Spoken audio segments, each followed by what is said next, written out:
Lowpod, la nueva red de podcasting, te trae Noche con Luisky. Con Luis Jimeno, fresco, tranquilo, sin levantar la voz, casi nunca. Lowpod, ¿nos oye?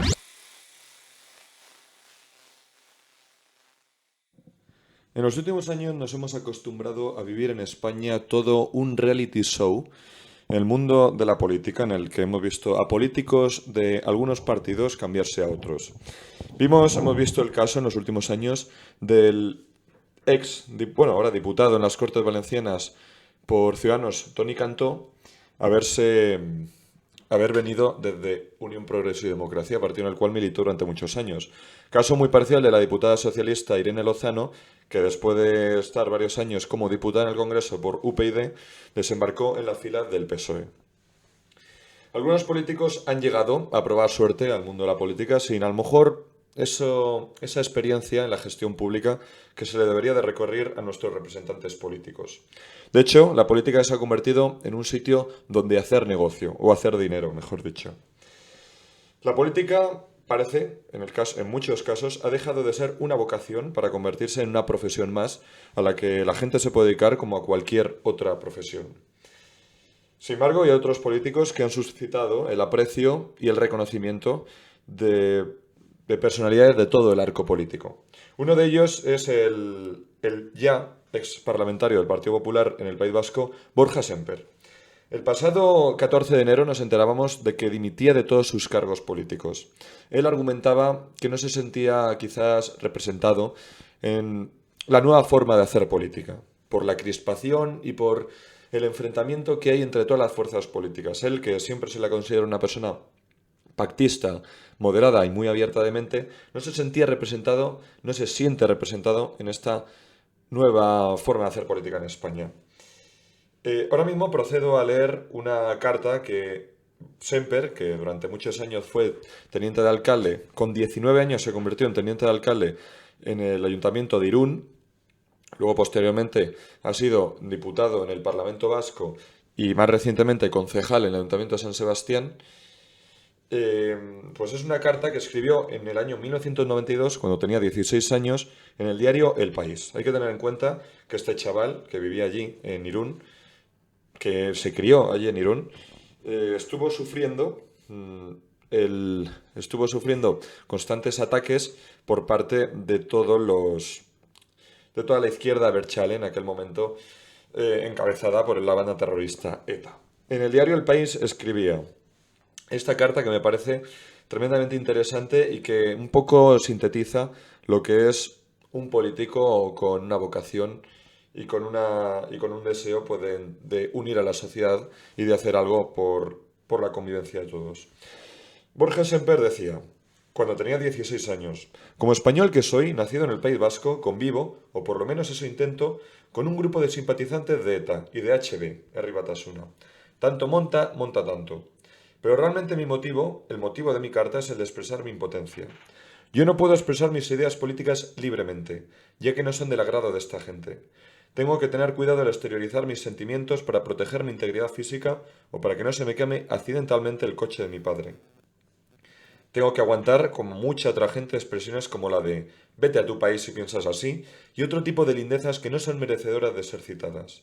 Por otra parte, día tras día, puedo ver cómo esa gente va a manifestaciones de apoyo a ETA, pegan carteles en las calles con alusiones contra la policía, se pavonean con su chapita de amnistía, se expresan libremente y sin temor alguno, como es normal, sobre sus ideas políticas y de otra índole. Pero yo, defensor de la pluralidad de ideas políticas siempre que no atenten contra los demás, defensor de la paz, respetuoso con otras creencias, etc., tengo que callarme, simplemente por miedo, que no es poco.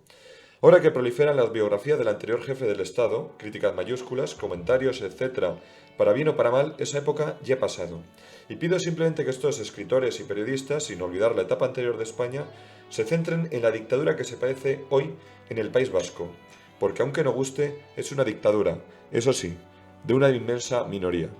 Esta carta al director se llamaba Miedo y la escribió en noviembre de 1992, como decía antes, Borja Sémper en el diario El País. Hoy es de lo que vamos a hablar, de la política y de sus representantes políticos, de cómo ha evolucionado la forma de entender la política y de la forma de entender los políticos, mejor dicho, en los últimos años en nuestro país, y de si la vocación es algo decisivo a la hora de ejercer la política. Mi nombre es Luis Jimeno y empieza aquí la cuarta edición, el cuarto capítulo de Noche con Luis G.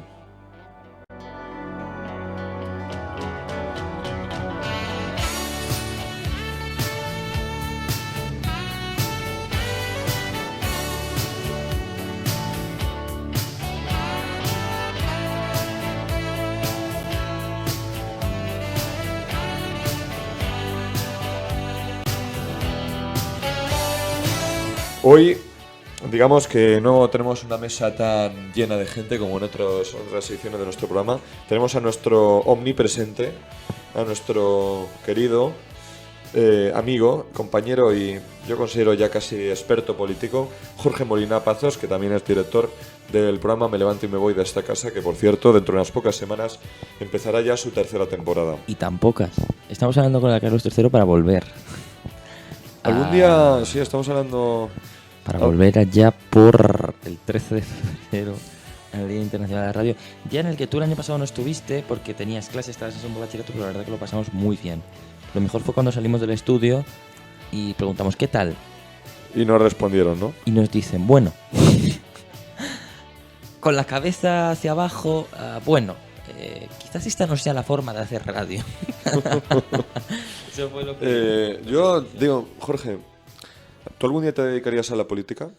¿En un futuro? ¿Más lejano, menos lejano? Quizás no deba decir esto, pero a mí me intento fichar al Partido Popular, tú lo sabes. Esto es verídico. ¿El Partido Popular a nivel nacional, europeo incluso? No sé, ¿no? ¿Autonómico? Municipal, ¿no? Fue sí. Municipal, Hablaron ¿no? con mi padre y todo. Se lo encontró... ¿Quién fue? ¿El actual alcalde el Austarroz alcalde. o Me ha decepcionado Narciso? un poco, la verdad. No está haciendo mucho. Estoy un poco decepcionado. Y ¿qué te iba a decir? Eso que me intentaron fichar. Me dijeron si estaba interesado entre lo que estudio, ¿no? Que quizás no debería estar afiliado a un partido político. Y además que yo soy muy joven. Y eso que me interesa bastante la política municipal, porque creo que es de los pocos lugares donde se puede hacer política realmente. Evidentemente, no es que rechazara la oferta. Bueno, rechacé la oferta. Te iba a decir que no contesté, pero sí que la rechacé. Y aquí estoy. ¿Me metería alguna vez en política? Es posible que... A mí me gusta mucho la política. De hecho, una de mis grandes aspiraciones en la vida sería llegar a ser alcalde de Coruña, la ciudad de la que yo vengo. La verdad que eso es algo que me haría mucha Coño, el nuevo ilusión. Paco Vázquez. El nuevo Paco Vázquez, ¿no? Y eternizarme en el poder. Pero si me metiera en política, posiblemente sería la política municipal. Nunca me ha gustado la política nacional. Me parece muy pobre. Creo que la política nacional... Yo estoy bastante a favor de los tecnócratas. Creo que la política O nacional... sea, los profesionales en debería distintos estar más en ámbitos. manos de tecnócratas Sí, que de políticos. Y ya te digo, siempre me ¿Entiendes gustaría la la política política nacional. como una forma de amasar dinero, de hacer negocio, de adquirir fama o poder? ¿O como lo que utópicamente debería de ser la política? Digo utópicamente porque parece muy complicado que algún día sea, como simplemente un instrumento al servicio de la gente, para servir a la gente y no para servirse a uno mismo. Mira, yo ayer quedé con un amigo, ¿no? Que es de Guadarrama, de aquí, que se llama Jorge, y hablábamos un poco de política, ¿no? Al final yo decía, yo creo que la vida es política, ¿no? Y la vida es política porque al final, y la política es marketing, hay que saber venderse uno mismo. La política yo creo que ha existido siempre, ¿no? Desde los tiempos más antiguos, los tiempos más remotos. Sin embargo, lo que es la política ha evolucionado, ¿no? Teníamos una política en la antigua Grecia que estaba al alcance únicamente un poco lo que vendría siendo los tecnócratas, ¿no? Los más inteligentes, los más preparados, los que podían ser considerados por aquel Los entonces más solo ancianos también, ¿no? Sí, La gerontocracia. los podríamos decir los más inteligentes, ¿no? Los privilegiados, ¿no? La política ha existido siempre, porque al final... No, pero en la antigua Grecia quienes llevaban el luego- poder eran los más ancianos. Sí, hay que hablar también de lo que ha estado vinculado la política. Yo creo que la política, como digo, ha evolucionado durante los años. No soy ni mucho menos un experto en ciencias políticas, pero bueno, yo creo que esto salta a la vista, ¿no? Que la política ha existido siempre, pero lo que ha sido la política evoluciona con el tiempo, ¿no? En la antigüedad, ya sea en el paleolítico y demás, la política, al final, que es organización, es tomar decisiones. Quienes recaían esas decisiones políticas eran sobre, como dices tú, los más ancianos, la gente más sabia, ¿no? Los que tenían más sabiduría, más inteligencia. Y después, bueno, pues en la Edad Media también ha existido política, que era una política claramente condicionada por la religión. Estamos hablando política y teocracia estaban muy relacionadas, ¿no? Si te fijas en los reinos de la Edad Media, los grandes reinados se basaba en gran medida en la religión católica, ¿no? En Europa. Sí, Y sí, luego, sí. bueno, tenemos ya la política moderna, ¿no? Pues que entran ya con los sindicatos, por ejemplo, ¿no? Con la revolución industrial. Es una nueva forma de hacer política, una política que ya no lucha quizás la política de la Edad Media buscaba por buscar la salvación del ser humano, ¿no? De cara al futuro, ¿no? El ser completamente un buen cristiano, ¿no? Aunque quizás no sea Pues eso es tanto de... mucho antes de la Revolución Sí, sí, Industrial. por esto O digo sea, antes, te hablo de la Edad Media. Esto, lo de ser quizás buen cristiano, a veces era más intentar que las personas fueran sumisos a la persona que estaba gobernando, ¿no? Pero bueno, la política evoluciona, ¿no? Ya te digo, luego llega la Revolución Industrial, la política se transforma en la lucha de derechos sociales, ¿no? De igualdad, de oportunidades. Y ahora estamos aquí, en el que la política yo creo que ha perdido parte de su esencia, porque la política muchas veces es luchas y ahora no sé muy bien qué es. No sé, la política es ahora una forma de amasar dinero, como dices. Puede ser, yo creo que se mete mucha gente en política ahora cuyo mayor objetivo es ese, ¿no? Pero no sé, es un tema complicado. Es evidente que hay mucha gente que nos valida y se mete ahí. es que no sé si estarás de acuerdo Pero conmigo, vamos. Jorge. El nivel político en España, yo creo que eso está muy relacionado con la vocación que se le pide a un político, la vocación de servicio público, la vocación de ayudar a la gente, de utilizar los instrumentos de poder del Estado y de todas las administraciones públicas, al final para mejorar la vida de la gente. El nivel político en España, estoy hablando de España, pero yo creo que eso puede ser en el mundo entero, nunca había sido tan bajo. Antiguamente los que se dedicaban a la política a lo mejor eran aristócratas que por quienes miraban era por esa minoría imperante en la sociedad, pero que por lo mantener menos el tenían una control. formación y una cultura. Ahora mismo la política y a ciertos altos cargos, desde presidentes autonómicos a ministerios, llegan personas sin ninguna experiencia, ya no digo política, sino tampoco profesional en muchos casos. Evidentemente. Y académica, pues bueno, la justita, ¿no? En el caso de los ministros, por ejemplo, con algunos casos yo creo que si comparamos los ministros de los gobiernos, vamos a poner un ejemplo de Felipe González y de José María Aznar, que eran gente, pues bueno, con mucha experiencia en sus ámbitos profesionales y con un nivel educativo y formativo altísimo. Con los ministros, por ejemplo, del actual gabinete del gobierno de España, creo que hay una diferencia brutal. Yo creo que la política, si te fijas, todas las épocas en las que has hecho política, es decir, siempre nos remiten el mismo patrón, ¿no? Es llegar al poder. Creo que el poder ha sido siempre tremendamente importante, tal y como está montado el mundo. Y una vez llegar al poder, conservarlo, ¿no? Yo creo que eso es un poco la política aquí en la Conchinchina, y ahora y hace 3000 años viene siendo un poco conservar el poder, ¿no? Y la gente que está en el poder se vale de los instrumentos propios del poder para conservarlo a toda costa, ¿no? Y luego, evidentemente, la gente se nota si tú eres un buen o mal político, ¿no? Yo creo que si bien sabemos que casi todos los políticos, por no decir todos, quieren conservar ese poder, hay gente a la que se ve que su prioridad es conservar el poder a toda costa, pisando por encima a los demás. Muchas veces lo vemos esto en España, ¿no? Vóteame a mí porque el otro es peor. Y hay otros que son mejores políticos porque, si bien quieren conservar el poder, pretenden hacerlo bien, que yo creo que esos son los buenos políticos. Los políticos que tienen vocación de servicio público y los políticos que no son políticos de carné. Porque yo creo que ahora el problema que hay en la política es que, y yo lo vi cuando a mí el Partido Popular, con 19 años, que no me conocen, pero ven que tengo Pero buena labia. está diciendo todo esto que has comentado antes de tu intento de fichaje, lo está diciendo completamente en serio. Sí, sí, no es ninguna broma, no os penséis que es broma, pero ¿qué pasa?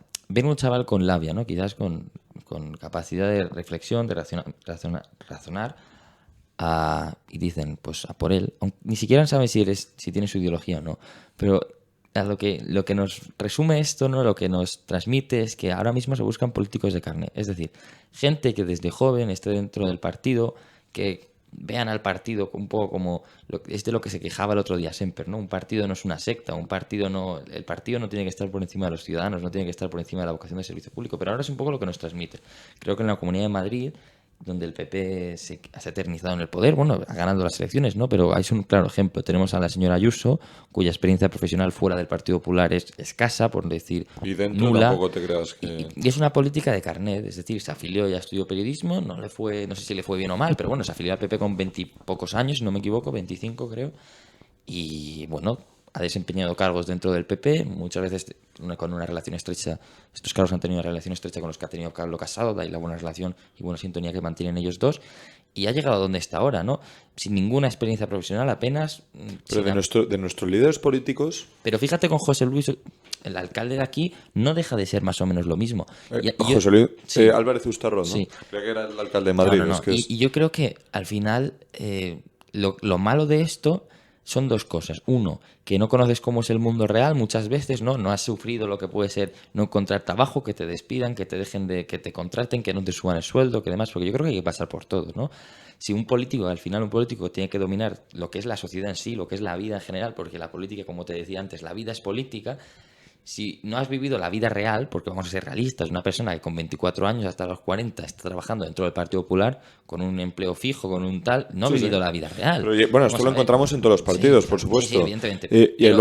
Déjame decirte una cosa más. Otro de los problemas no es solo este, que te digo que no has vivido la vida real, sino que también estás en un ambiente en el que todos piensan más o menos igual que tú. Entonces, no te has enfrentado a nadie que piense diferente a ti, o si te has enfrentado pero no lo has tenido en el día a día. Hombre, en debates de televisión. ¿Sabes lo que te quiero decir? Y muchas veces cuando tú estás rodeado de gente que piensa igual que tú o que son del mismo equipo que tú, o sea, todo es lo mismo, ¿no? Todo responde a lo mismo, lo que te da a ti es la sensación de pues lo mío es lo mejor, porque como no ves lo que dicen los de fuera, lo mío es lo mejor. Y yo creo que eso peca mucho ahora a los políticos, de lo mío es lo mejor. Lo que estamos viendo, y comparado con la política, normalmente se recurre al tópico de la transición en España, pero yo creo que por recurrir a él no deja de ser menos acertado. Ese espíritu de pacto, ese espíritu de llegar a acuerdos entre comunistas y franquistas, entre los dos extremos más alejados de todo el arco parlamentario en ese momento, es algo que se ha perdido ahora completamente. Y los últimos años que hemos vivido en España de un bloqueo político, a mí me parece vergonzoso, tanto por parte de la derecha como por parte de la izquierda, es un ejemplo de que hay una voluntad de pacto. Bueno, ya no hablemos entre los dos bloques, entre la izquierda y entre la derecha. Muchas veces entre los propios bloques hay una voluntad de pacto que a mí me parece más bien escasa, ¿no? Pero eso es, yo creo que más bien por un sectarismo político, que se utiliza la palabra sectarismo, pero es que a mí me parece también que es muy acertada. Los políticos, como tú decías, no pueden ser una secta. Una secta es donde todos pensamos lo mismo, donde el líder siempre tiene la razón. Pero yo creo que los partidos ahora mismo, en muchas ocasiones son así. Y tú atrévete a llevar a la contraria al líder. ¿Tú qué te crees que es a la puta calle? ¿El PSOE de Andalucía? ¿Qué te crees que es? ¿Tú crees que alguien se atreva a levantar la voz a Susana Díaz? Bueno. O sea, me refiero... Lo que te quiero decir es, la oposición debe ser entre cero y nula. Y en el PP de Madrid, ¿quién le levantaba la voz a Esperanza Aguirre? ¿Sabes lo que te quiero decir? Esperanza Aguirre tenía un liderazgo y un carisma. No, y porque gana las elecciones. Al final... Pero cuando pierdes el poder es cuando afloran las divergencias. Igual que Rita Barberá.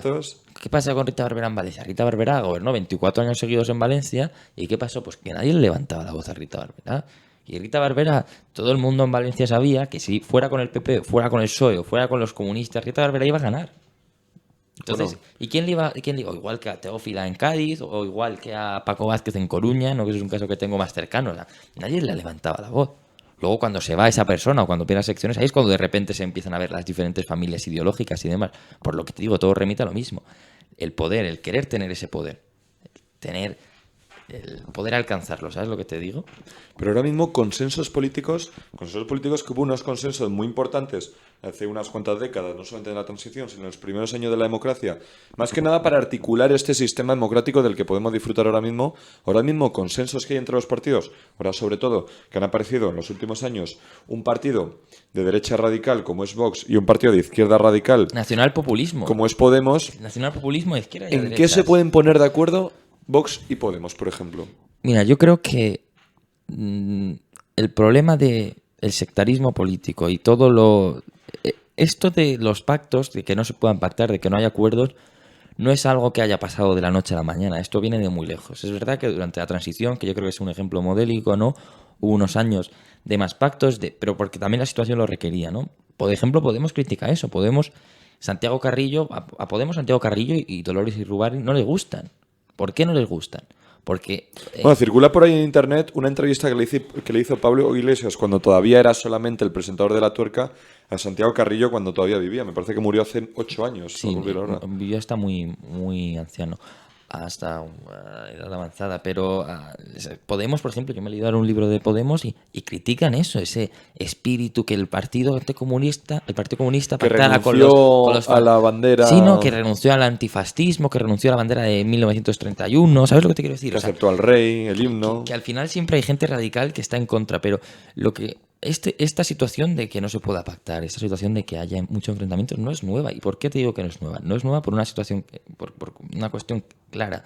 Cuando los propios partidos políticos abonan a la sociedad para que haya radicalidad, para que haya enfrentamiento entre unos y otros, los frutos que vas a recoger no van a ser otros que radicalización. Pues que es una radicalización social. Las dos Españas están más vivas que Mira, nunca. yo marco la radicalización de la sociedad española en la segunda legislatura de Aznar. Creo que ahí se rompen en parte los puentes. Cuando lo del no a la guerra y todo eso. Cuando la segunda legislatura Aznar en la primera legislatura es bastante pactista, digamos Muy así. moderada. Es muy moderada. Aznar en la segunda legislatura se vuelve bastante de derechas para lo que puede ser España. Que yo no digo que España tenga que renunciar a la ideología. O sea, que un político tenga que renunciar a la ideología. Pero yo creo que hay una cosa que los nacionalpopulistas, ergo Vox y Podemos, no entienden, que es lo que es el consenso social. Yo creo que una vez rompes el consenso social, las cosas se joden. A lo que voy es, Aznar, yo creo que en el momento en el que Aznar gobernó con mayoría absoluta, del 2000 al 2004, el consenso político se empezó a joder. Y después Zapatero ya lo acabó de hundir. Porque Aznar empezó a señalar a la izquierda de X manera. Y Zapatero se encargó de estigmatizar a la derecha.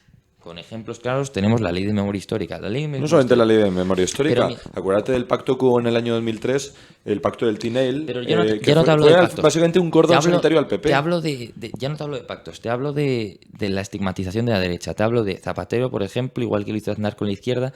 Lo que se intenta transmitir a la sociedad es: estos son tal y tal, qué malos son, qué malos son. ¿Qué se hizo con la ley de memoria histórica? Pues en la ley de memoria histórica, que hay un sector del PP, que es el sector de extrema derecha, de derecha radical, que ese sector ha existido siempre, vamos a ver. Pero no tienes por qué ser de extrema derecha para estar en contra de la memoria pero histórica. Lo que quiero decir es que es una ley, yo creo que tiene que existir una ley de memoria histórica porque se puede olvidar, sí, pero ¿hasta dónde? Yo creo que, pero a lo que voy.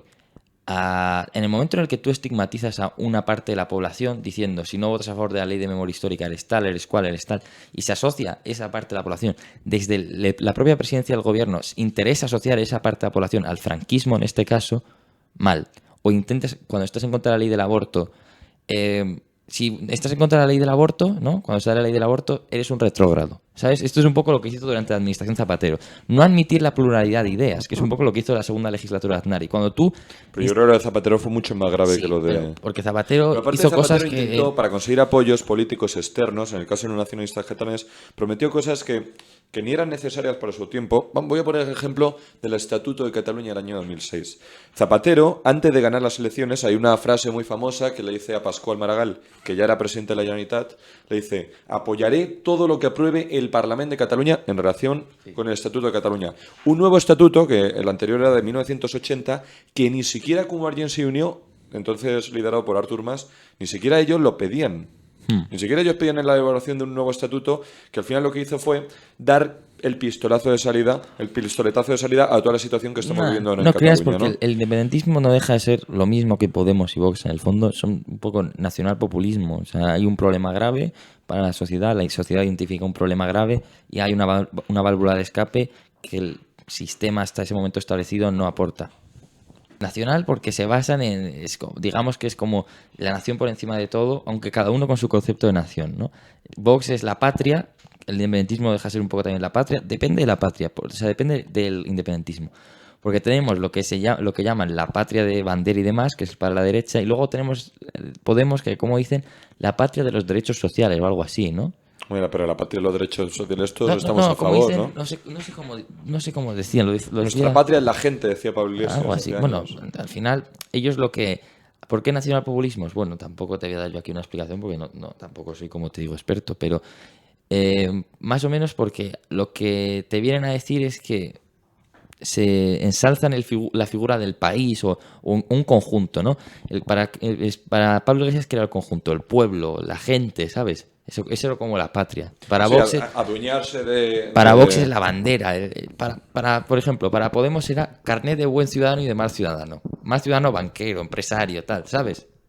Para Vox es carnet de buen Bueno, lo que ha patriota. sido siempre la extrema izquierda, ¿no? Sí, bueno, y el que votaba al PP, y el que estaba en contra del aborto, o no estaba a favor de las 14 semanas, y el que no está... ¿Sabes? Buen ciudadano y mal ciudadano.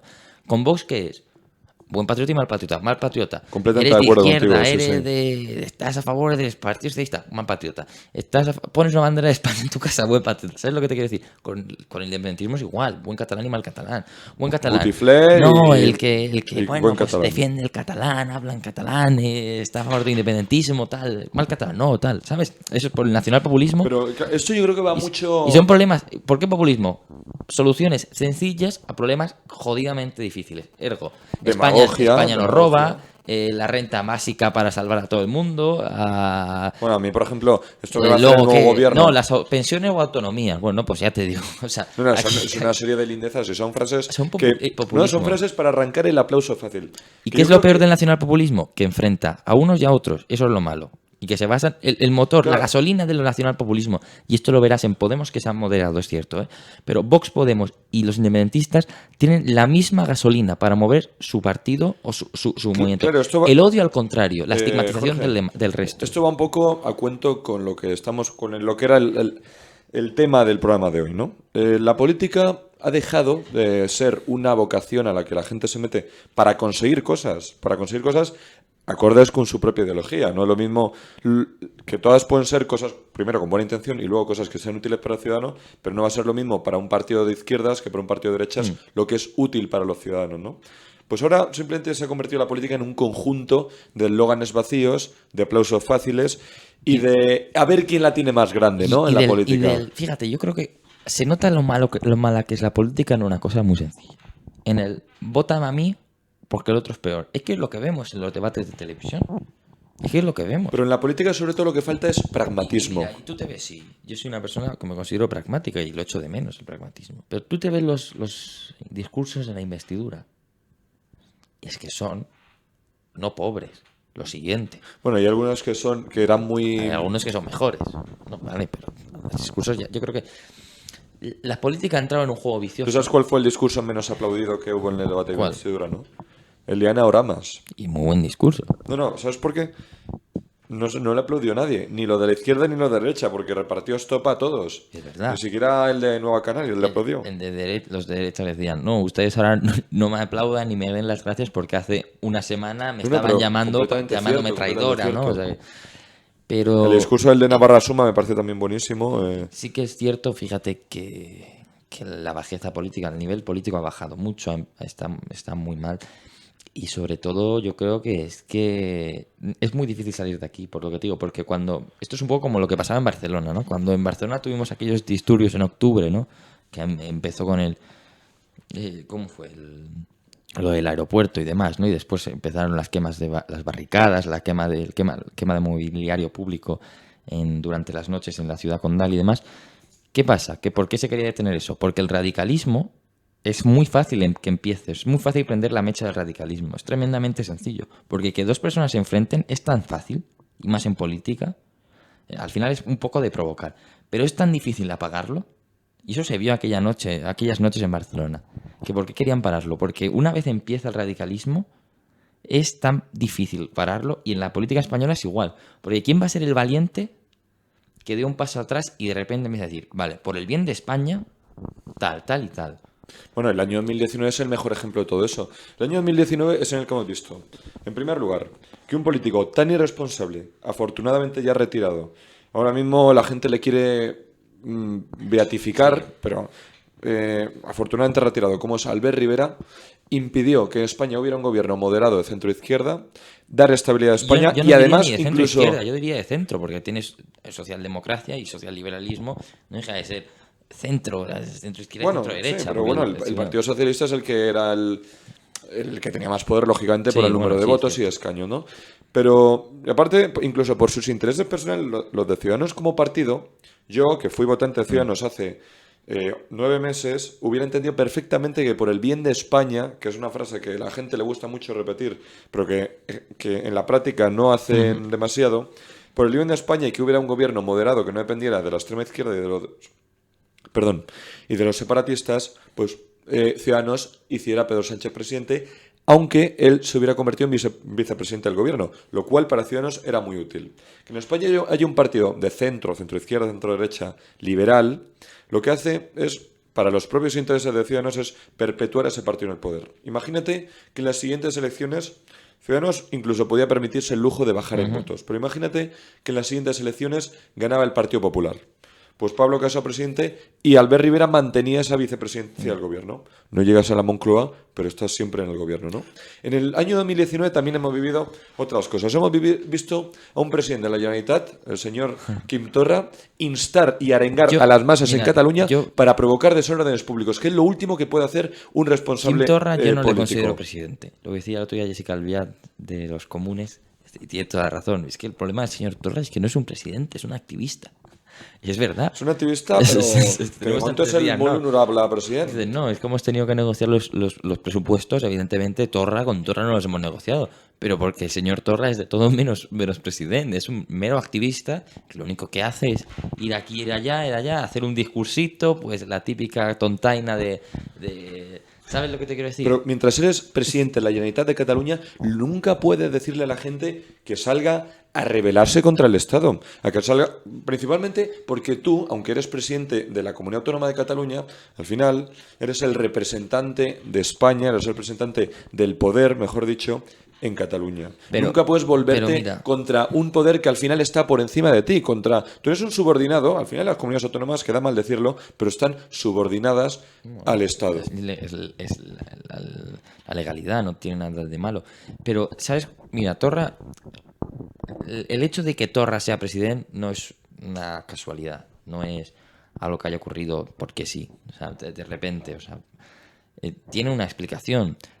Torra es, digamos, un peón que ha puesto ahí el señor Puigdemont. ¿Por qué? Puigdemont sabe que si en el futuro puede volver a Cataluña, la única posibilidad de que él vuelva a ganar las elecciones y que él pueda volver a gobernar es que haya la sociedad catalana siga radicalizada, siga enfrentada. Si la sociedad catalana se modera y esto va de partidos políticos y de programas de verdad, el señor Puigdemont no va a ganar porque lo más gracioso... ni siquiera, su partido ni siquiera tiene programa. Vamos a empezar claro. Junts per Catalunya, ¿qué programa electoral tiene? No, es que ahora somos una amalgama de muchas ideologías. Entonces, ¿sabes qué pasa? Por eso yo me considero socioliberal, que cuando esto ahora muchas veces los catalanes, ¿no? Los nuevos partidos catalanes que surgen, ¿no? Cuando hay diferentes personalidades políticas, ¿no? Diferentes ideologías dentro del partido, ¿cómo se definen? No, nosotros somos socioliberales. ¿Por qué? Porque coges de todo, ¿no? Da narices, Molina, Jorge, que Junts per Catalunya, siendo un partido transversal y abierto, tenga la tercera parte de los votos que tenía Convergencia y Unió, que era un partido con una ideología mucho más clara, más fija, de centro-derecha. Pero Convergencia y Unió era también muy transversal, era un partido que era eternizarse en el poder. Sí, pero tenía... Es un poco como el PNV, es un partido transversal. Hace solo 10 años consiguieron 62 escaños en el Parlamento de Cataluña. No les votaban por la ideología. Porque era un partido sensato, moderado. Sí que es cierto que luego tomó una deriva independentista. Pero la cosa, lo más gracioso de todo esto, ¿qué es? ¿De dónde viene Carles Puigdemont? Carles Puigdemont hace apenas, es que parece que hace ya mucho tiempo de esto, pero Carles Puigdemont hace apenas 4 años era el alcalde de Girona, que era un alcalde más. No era mal alcalde, ¿eh? Todavía. Girona está bonita. Elegido todavía bajo la sigla de Convergencia y Unió, que cuando después de esas elecciones del 27 de septiembre de 2015 gana Junts pel Sí, pero necesitan el apoyo de la CUP dice, no queremos a Artur Mas como presidente, que iba de número 4 por Barcelona. Eligieron, después de muchas semanas debatiéndolo, eligieron a una persona en ese momento desconocida, que no había sido ni conseller, que simplemente era alcalde de Girona, que tenía experiencia en gestión como tal, y que era como dicen en Cataluña, un convergent de pedra picada, que se llamaba Carles Puigdemont, ¿no? Pero y ahí empieza no era la primera Carles opción, Puigdemont se lo debe todo a la CUP. Eso es lo más gracioso de todo. No era la primera opción. Carles Puigdemont no era la primera opción, pero era en ese momento Convergencia, las elecciones de 2015, y que habían sido las municipales unos meses antes, había perdido sus principales referentes municipales, y Puigdemont, dentro del municipalismo, era lo más importante que tenía Convergencia. Porque habían perdido Barcelona... Sí. Lleida no era de Ros, del PSC, Tarragona era de Ballesteros, Girona era la ciudad más importante porque luego la área metropolitana, creo que la más grande que tienen era Sant Cugat, que ya ni siquiera la tienen. Convergencia, el referente municipalista de Convergencia en aquel momento era Carles Puigdemont porque era la ciudad más importante que gobernaba, me parece. Bueno, y ya, si no hablamos por tamaño de población, evidentemente hablamos de influencia en Cataluña, bueno, la cuarta capital de provincia, ¿no? O la tercera, pero no tenía ninguna ciudad grande. Y como te digo, Artur Mas, cuando renuncia, a la primera a la que se lo propone, que esto lo he leído yo en un libro Neus Munté, ¿no? sí, magnífico, de Lola García, subdirectora de La Vanguardia, que se llama El naufragio, que lo explica muy bien. Se lo propone a Neus Munté, que dice que no, que ya, de hecho, bueno, Neus Munté luego entra en el gobierno, pero bueno, del Parlamento, ¿no? Neus Munté cuando ve de qué va el rollo ya se va. De hecho, tiene una conversación con Meritxell Borràs. Por cierto, me no sé si te acuerdas del que era conseller interior, que es una de las consellerías ¿Quién? grandes. Jordi Jané. Un Jordi majete. Jané abandona el cargo, me parece Bueno, que fue porque son de- poco antes de los atentados de Barcelona, me parece en el verano de... Sí, fue en agosto o en julio, porque le sustituyeron entonces. Meses antes de... Y mírate yo, ¿no? Un poco como Santi Vila, pero Santi Vila se quedó más tiempo Pero- y por eso sí he tenido Ya, responsabilidades penales del Santiago es proceso. un tío un poco raro, ¿eh? Te lo digo de corazón. A lo que voy es que la señora Munté, que luego abandonó el gobierno con el señor Jané, no sé si fue julio o agosto de 2017, cuando ve de qué va la cosa, de que el referéndum unilateral, de hecho, hay una conversación que dice que está dentro del libro de Lola García, en el libro del naufragio, que dice que invita a Neus Munté a la consellera que era en ese momento de Agricultura, me parece que sea, no sé si era Meritxell Borràs o alguna de estas, que No, me he hecho... yo creo que sí. me he confundido con Laura Borràs, perdona, que sí, la que es Borràs. diputada del... Y le dice Munté, mira, yo voy a renunciar porque que esto no nos va a llevar a ningún lado y no voy a poner en peligro ni a mi familia, ni mis propiedades, ni mi vida profesional, no me interesa. Y Meritxell Borràs, el nuevo Munté intenta convencer a Meritxell Borràs que ya quiere renunciar, pero que su padre, que es verdad que es una persona muy respetada en el Hospitalet, el padre de Meritxell Borràs, que es independentista de toda la vida, pues que quería que para ella, que su padre estaba a punto de morir porque tenía una enfermedad terminal, si no me equivoco, bueno, para el padre sería un orgullo que su hija declarara la independencia de Cataluña, convocó un Sallera, ¿sabes lo que te quiero decir?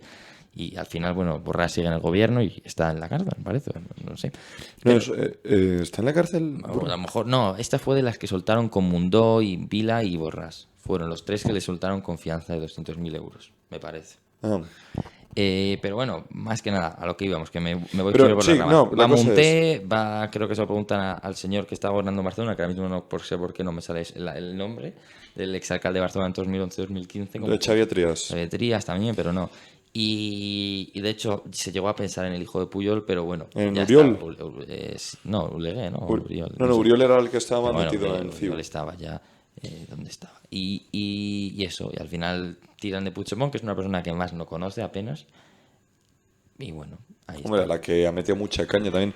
Pero, y ceñiéndonos ya el tema de este programa, toda esta gente, todo lo que hacían estos políticos en Cataluña en los últimos años, y los que sigue habiendo también en el actual gobierno de la Generalitat, todo lo que hacen, ¿lo hacen concienciados y convencidos de que lo están haciendo por Cataluña y por los catalanes? ¿Lo hacen con buena intención o son intereses personales de poder? Yo creo que dentro de la política en España hay mucho megalómano. Es decir, muchas ansias de poder. Yo creo que Puyol, por ejemplo, es un gran ejemplo de un megalómano. Un megalómano bien, todo hay que decirlo. Hombre, Megalomanía. bueno, o sea, Es jodido. nunca es buena, yo creo, ¿eh? Pero no me puede refiero, haber una buena. Tú puedes... ¿qué quiero decir yo con lo de Megalomanía, bien? ahora sí. Que es lo que te decía antes. Bueno, pues al menos piensas en los ciudadanos en algún momento. Bueno, Puyol no, que es un ladrón y tal, pero no fue mal presidente.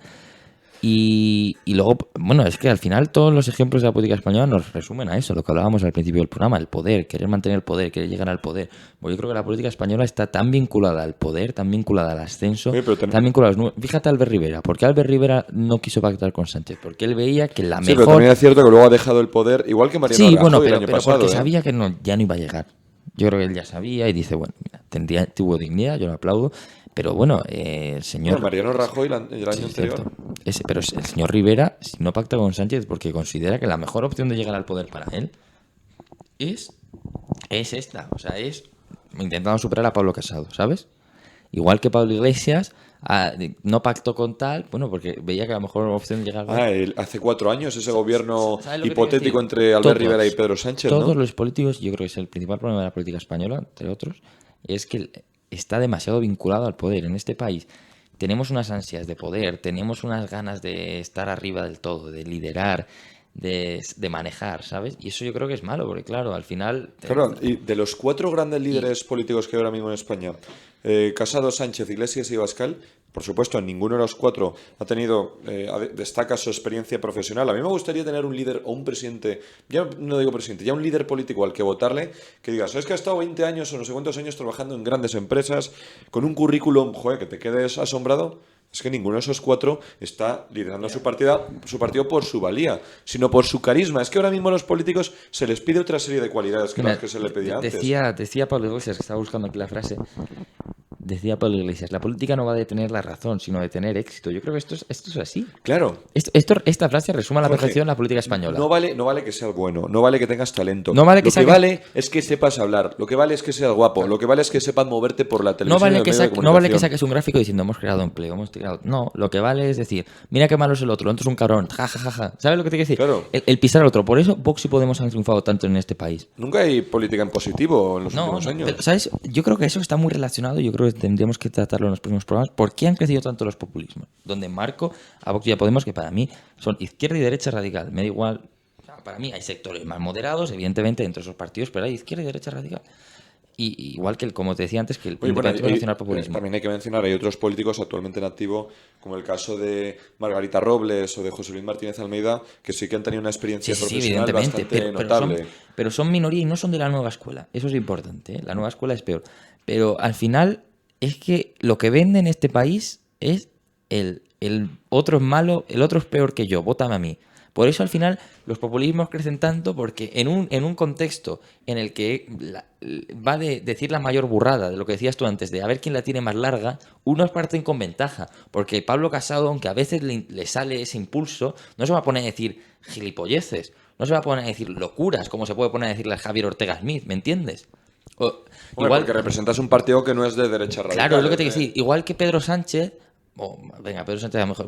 Pedro Sánchez lo que hace es... Paje, igual que Emiliano García Paje, no se va a poner a decir cosas que puede ponerse a decir una persona de Izquierda Unida, el Diego Cañamero. ¿Sabes lo que te quiero decir? O sea, porque los radicales parten con ventaja, porque una persona que ya sabes que es radical, no te esperas otra cosa de él. O sea, pero de Paje...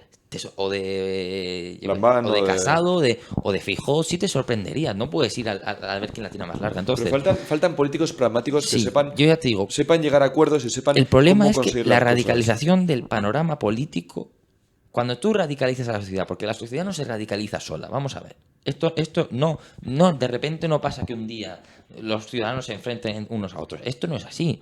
Esto es porque tú tienes un amasijo de medios de comunicación trabajando a tu favor, que lo que crean es enfrentamiento, el buenos y malos, los medios de comunicación, los propios partidos políticos, las redes sociales y demás. Cuando la radicalización llega, y promovida desde donde viene promovida, es decir, desde el poder, desde la política, porque ya te digo que la radicalización no surge porque sí, surge desde un punto que es evidente que ese empujoncito para que la radicalización cale en la sociedad lo dan los políticos. Porque al final el enfrentamiento entre unos y otros no deja de ser un enfrentamiento meramente político. Lo estamos viendo con el PIN parental, lo estamos viendo con el LGTBI, lo estamos viendo, ¿sabes? Cuando la sociedad se radicaliza, la sociedad, como digo, la política, decía Pablo Iglesias, es tener éxito. ¿Y cuál es la mejor forma de tener éxito? Hacer lo que la sociedad te demanda. Y si la sociedad te demanda en este momento radicalización, porque tú les has radicalizado, tú te vas a tener que radicalizar. ¿Y eso de qué nos aleja? Del pragmatismo, del sentido de Estado, de los pactos entre unos y otros, el dar un paso al lado, el pensar por el bien del país, el dejar de lado las ideologías y los extremos. ¿Sabes lo que te quiero decir? Entonces, esto es la pescadilla que se muerde la cola.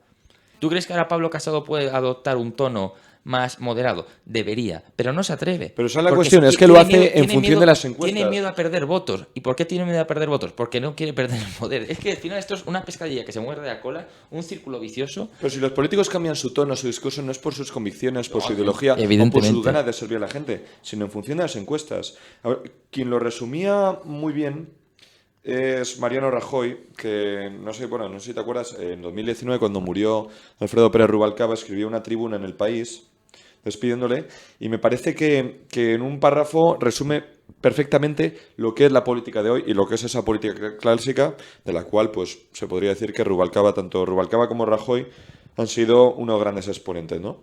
Sí. Rajoy en ese artículo decía: con su marcha la vida pública española perdió quilates de brillantez. Rubalcaba respondía a un modelo de político ahora en desuso. Ni vivía obsesionado por la imagen, ni se perdía por un regate cortoplacista. Sabía mirar más allá del próximo cuarto de hora y contaba con un discurso sólido que merecía ser escuchado porque destacaba por encima de consignas publicitarias y eslóganes ramplones, que es lo que es la política hoy. Un discurso que se basaba en la racionalidad y en los argumentos, no en la búsqueda de un enemigo artificial contra el que legitimarse. Eso decía. Yo creo que, Rajoy. mira, has dicho ahí una Lo de cosa. los El enemigos cortoplacismo. artificiales. Al final, casi todos los políticos de ahora responden al cortoplacismo. Pero lo del A- enemigo al artificial hacer- me parece que lo borda. Sí, sí, y- sí, sí, sí. Si es que esto tiene toda la razón. Fíjate, cortoplacismo, por ejemplo, en el sentido de ¿cuál es el mayor interés del político? Ganar las elecciones dentro de 4 ¿Y años. por qué las quiere ganar? Por dinero, por poder, Sí, por influencia. La política, si por las elecciones fama, por fueran, orgullo. si las elecciones fueran dentro de cada año, las políticas serían diferentes y serían políticas con un alcance en un menor periodo de tiempo. ¿Sabes lo que te quiero decir? No serían de aquí a 2 años, serían de aquí a 6 meses. Si las elecciones fueran cada 10 años, las políticas serían a largo plazo, serían a 10 años. ¿Tú crees que tendríamos O que sea, votar cada 10 años? no, pero al final yo creo que el problema es el que te digo. Todo se resume a que la política española, la principal gasolina es coger el poder, conservar el poder, quedarse ahí ante todo. Yo creo que nos lo está demostrando Pedro Sánchez, que cambia el discurso de según el día, según sea, como decía la señora Calvo, ¿no? No, es que ayer era el presidente, no era el señor Sánchez, ¿no? Que decía algo así. Claro, ¿no? claro. ¿Para qué? Para conservar el poder. Claro, y cuando conservas el poder, pues radicalización, estamos viéndolo ahora. Y esto es la pescadilla que se muerde la cola. Y es tremendamente jodido salir de aquí. Y menos si los políticos son tan malos como los de ahora. Y encima tenemos de por medio a partidos nacional populistas. Ya sea los catalanes, ya sea los vascos, y ya sea Vox y Podemos. Es tremendamente jodido. Porque además esos propios partidos son los que abonan el debate de radicalidad. qué? ¿Tú qué crees? ¿El PIN parental lo sacan ahora porque sí? O sea, porque El PIN parental. Bueno, pues vamos a sacarlo ahora. A ver, no, esto está todo pensado. O sea, intenta que haya radicalización, que haya enfrentamientos. ¿Sabes que esto es? Nos pensamos Hombre, que el otro día lo que decía Bascal, que a niños de entre 0 y 6 años se le estaban enseñando juegos soviéticos, me parece, como mínimo, faltar a la verdad. Yo creo que eso. A lo mejor hay algún caso aislado, ¿eh? Desconozco si es verdad, lo dudo. Yo nunca he estudiado en un colegio que no sea público, siempre estudio en uno público, a mí no me han adoctrinado. Que haya gente a la que se lo hagan, es cierto, pero no se puede convertir en unos casos que hay que combatirlos y hay que evitarlos A mí en una norma general. me parece que nos pensamos, ya te digo, que la política muchas veces es 1 más 1 y no nos damos cuenta que detrás de ese 1 más 1 en los partidos hay decenas, si no cientos de personas que están trabajando para maniatar y darse cuenta de cuáles son las tendencias sociales, como decías tú, ¿no? En función de las encuestas. Que Sí. tenemos que tomar este discurso o este otro, meter esta propuesta ahora o este otro, cómo dar esta propuesta, a través de qué soportes transmitirla. ¿Sabes lo que te quiero decir? Que la política es ingeniería social, es marketing. ¿Sabes por Un qué? partido Porque los político no políticos deja, nunca- no deja de ser una marca, pero en vez de comprar el producto, les votas. La Pero política es todo- es ingeniería social. es toda una sucesión, Jorge. Sí, sí. Los políticos nunca habían estado tan expuestos a los medios de comunicación como ahora. Las redes sociales, la televisión, por eso- la por eso les es tan importante ¿Eso qué causa? controlarlos. ¿Eso qué causa? Que los políticos siempre tienen que tener algo que decir. Un político nunca puede abstenerse de emitir una opinión sobre algo. Siempre es como un cuñado al final, parece de coña, pero al final un político es como un cuñado. Siempre tienes que tener una opinión sobre algo, siempre tienes que tener una postura que sea, creer que sea la que está del lado de la gente y que con esa opinión pues vas a meterte en el bolsillo a la gente. Eso lo que provoca es demagogia, eslóganes fáciles. Sí, es que lo que decía antes, España nos roba. Es que hubo una frase a mí en el debate de Abascal que me pareció tan fuerte, autonomías o pensiones, me pareció una frase. Sí, que es una Es que frase me que- parece tan populista. O sea, en un momento en el que tanta gente critica, no, culpa, no, o señala a las autonomías como el culpable de lo Es cierto que hay Cataluña. mucho despilfarro en las Y- comunidades autónomas, es verdad, pero... Bueno, pero no eso es está otro al debate, punto. ¿no? Tú tienes un estado centralista como Francia, que es totalmente No, no, no, centralista. no. Y Yo no tienes, estoy a favor de la eliminación de No, las pero bueno, autonomías, pero- tienes un estado centralista como Francia, en el que el gasto público es 12 puntos superior a España, el 50, en España estamos en el 38% del PIB, y luego tienes un estado totalmente descentralizado como es Estados Unidos, que es un estado federalista en el que en el gasto del PIB respecto es un 12%. Lo que quiero decir es que lo de autonomías sí o autonomías no, al final no es que se quitan las autonomías y de repente hay mucho menos gasto, porque las cosas que dan las autonomías se van a tener que seguir dando. Creo que habría que hacer auditorías para ver si hay despilfarro o no, evidentemente, pero bueno, que es un populismo al final, ¿sabes lo que te quiero decir? De buenos o malos y demagogia, y esto a dónde nos va a llevar, pues yo no lo sé, pero pinta feo. Pinta muy feo. Pinta Tenemos muy el feo. futuro muy negro, ¿eh? Pinta muy feo. Y lo peor de todo esto, y ya con esto quiero acabar el programa. Bueno, antes te dejo una última intervención para que ya pongas la guinda en el pastel. Pero yo lo que quiero Mucho decir habla es que hoy, demasiado. si esto fuera si esto fuera un problema de los políticos, aunque les estamos pagando el suelo y no es un mal suelo, pues bueno, dirías, por lo menos es un espectáculo, es un reality show, como decía al principio. No. Lo peor es que esta crispación, este enfrentamiento, esta guerra social que hay entre las eternas dos Españas, como decía Antonio Machado, se está transmitiendo a la sociedad. Sí. Por lo tanto, yo lo que creo es que los políticos son un reflejo vivo de la sociedad. Y la sociedad es un reflejo de los políticos. Son dos figuras que se retroalimentan entre sí.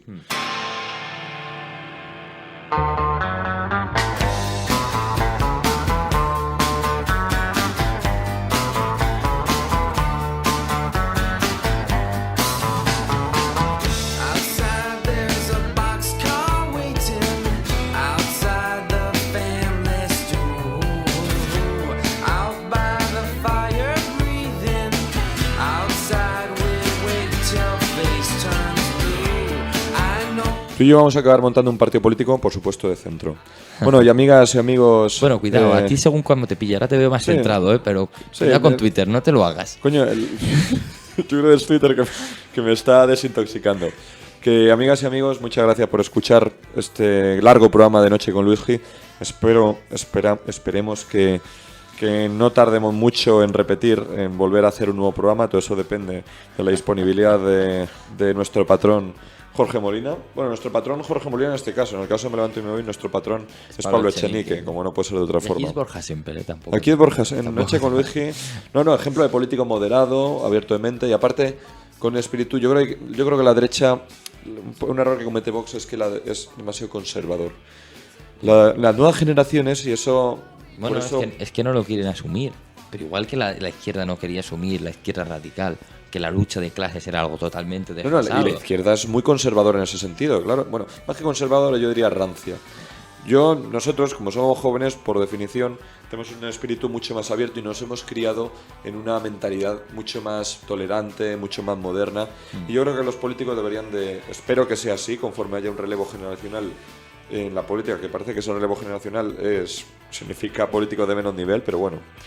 Espero que eso se plane en algún momento. Bueno, que ya sin enrollarme más, despido este cuarto programa de Noche con Luigi y espero, como decía antes, reencontrarme con todos vosotros lo más pronto posible. Y vosotras, ¿eh? Y vosotras. Un fuerte abrazo y hasta pronto.